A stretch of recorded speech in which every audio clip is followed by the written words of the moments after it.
When I turned 25, I ventured into the world of entrepreneurship by establishing my own consulting agency. To my surprise, I quickly realized that there was a significant market gap. Time flew by, and before I knew it, a whole year had passed. Within that time, I managed to recruit 3 of my friends and 2 family members to work alongside me. Our business flourished, and we began to see substantial financial gains, as they say in the UK. While I was born in the UK, my family moved to Texas when I turned 11, and later to Philadelphia. Eventually, my parents returned to their place of origin, prompting my upbringing to feel somewhat disjointed. Throughout my youth, I had a small circle of friends, but their support turned out to be instrumental in the success of the consulting venture I had initiated. As our business grew, it became necessary to expand our team and hire additional employees. However, conducting our operations from our house proved to be impractical if we aimed to achieve this growth. We needed a professional setting where we could all work together and collaborate effectively. Renting office space seemed like the best option since I didn't have the means to purchase a property outright. Unfortunately, the official advertisements on various rental platforms were exorbitant, especially in city centers. The rental prices for the spaces we required were outrageously high and seemed unnecessary. All we needed was a place where we could gather under one roof and brainstorm together. In pursuit of a solution, I invested countless hours searching through rental prices and platforms. To my dismay, it became evident that our requirements for a spacious office exceeded our budgetary constraints. At that time, my uncle, who was also part of our team, proposed the idea of exploring alternative avenues like Facebook, Craigslist, and other individual websites where property owners privately advertise their premises. Although this approach raised concerns about security and legitimacy, it presented more affordable options. We found several promising listings on Craigslist, perfectly sized spaces at reasonable monthly rates. I shared the pictures with my friends and family who were part of the team, and they agreed that these office blocks were suitable for our needs. Upon visiting the premises for a viewing, accompanied by my colleagues, we found the office space to be exactly what we required. It was spacious and already furnished, complete with desks, chairs, and various amenities. There were even some peculiar cushions that seemed to have been left behind by the previous occupants or deliberately set up by the building owner, anticipating that companies would rent the space for work purposes. The viewing went smoothly as the property agent guided us through the property, outlining the rules and expectations. We understood the importance of common courtesy, especially since there were other occupants in the building. Our intention was to work diligently and maintain a low profile. This turning point marked a significant milestone in our careers, and if we could make it work, it would be a remarkable achievement. During the initial weeks of occupying the office space, we rarely encountered the occupants of the other floors. It wasn't until a month later that we had our first interaction with the people renting out the adjacent floor. By then, the building had reached full occupancy with all 5 floors leased out. Initially, we hadn't seen or heard anyone else in the building, likely because we were engrossed in our work. However, after about a month and a half, I finally crossed paths with some of the other tenants. I had been working late into the night, driven by the desire for a groundbreaking success. I had neglected meals, sunlight, and exercise, pushing myself to the brink of exhaustion. It was during one lonely evening in the office that I discovered I wasn't the sole occupant of the building. Fortunately, there were no restrictions on the duration of our presence in the office. We had rented it on a 24-hour basis. However, I hadn't anticipated anyone else being there at such late hours. Typically, my workday would begin around 9 in the morning and conclude around 6 or 7 in the evening. While my employees would leave before me, I was always responsible for shutting everything down and ensuring all the lights were turned off. Double-checking that the computers were powered off was part of my routine, especially since some of the information couldn't be left unattended in the building. On a Thursday evening, I found myself working quite late.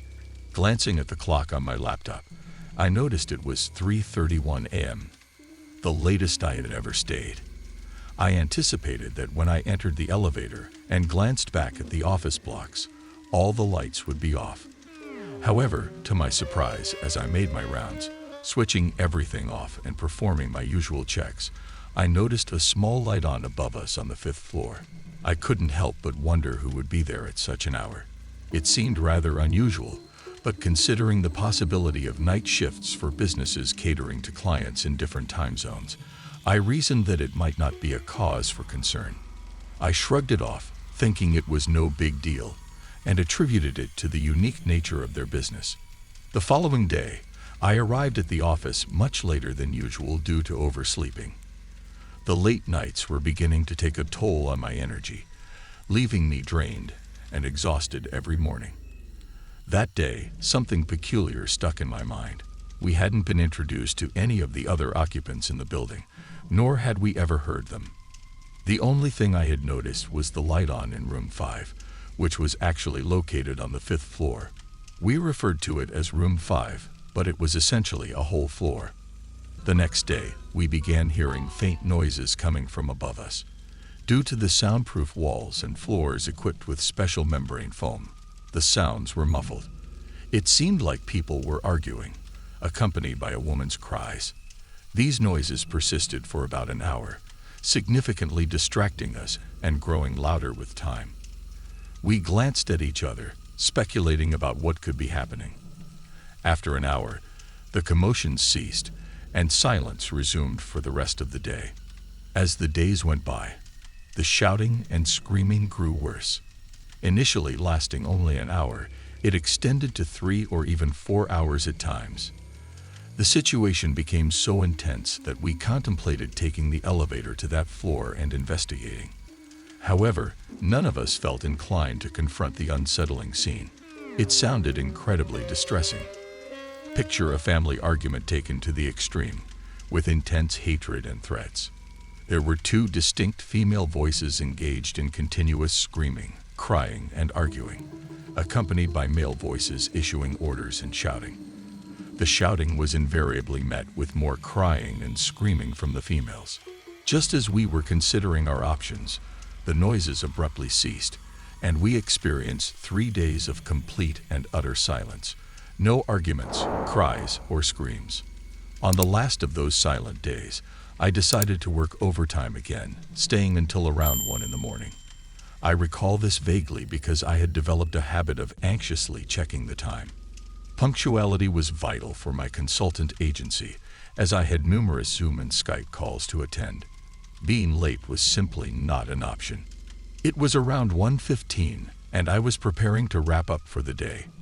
Just after finishing my last Zoom call with a client from Thailand, I heard the elevator being used.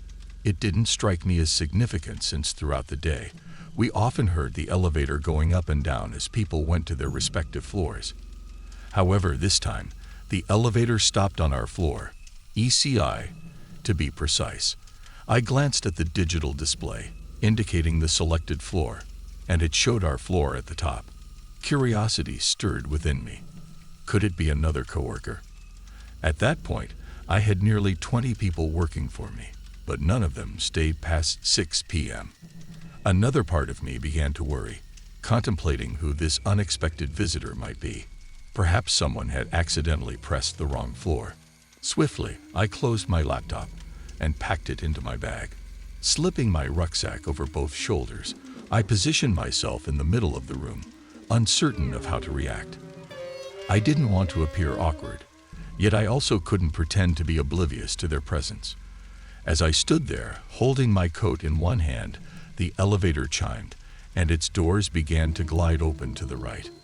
What I saw before me filled me with utter confusion. As the doors unveiled, an Asian woman, rather petite and approximately 5 feet tall, emerged from the elevator. To my astonishment, she held a carving knife in her right hand. It was an alarming sight.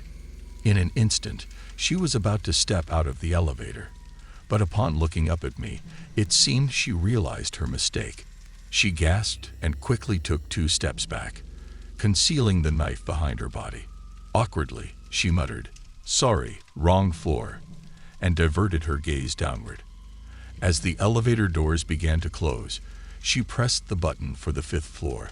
I stood there, bewildered, questioning the reality of what had just transpired. Was I so sleep-deprived that I was now experiencing hallucinations? A wave of disbelief washed over me. Half a minute later, the air was pierced by ear-shattering screams and cries for help. It was as if a brutal crime was unfolding upstairs. Without hesitation, I sprinted towards the elevator, frantically pushing the button for the ground floor, desperate to escape the escalating horror. As soon as I reached the parking lot and located my car, I threw my belongings into the trunk, slamming it shut. Retrieving my phone, I quickly locked myself inside the vehicle. From where I was positioned, I could see the lights on the 5th floor flicker off. I dialed 911, urgently recounting what I had witnessed and heard.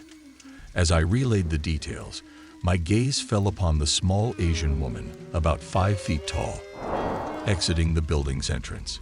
She walked toward a truck parked on the left side of the sidewalk. Someone else seemed to be driving, but I couldn't capture the license plate or tags of the vehicle. The police promptly arrived at the scene, and upon investigating the 5th floor, they discovered a grisly crime scene. A scene of unimaginable bloodshed. 2 male workers had been brutally murdered.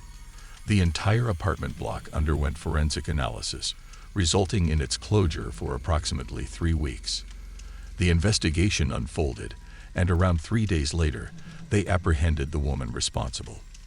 During questioning, they inquired about her motive, and she revealed that she committed the heinous act because she believed she was not being adequately compensated for her work. It was chilling to realize that we had been working beneath the presence of an absolute psychopath. The arguments, screams, and cries we had heard had a sinister purpose after all. That night, when she mistakenly arrived on the wrong floor, I unwittingly laid eyes upon the would-be killer, just moments away from committing her heinous act.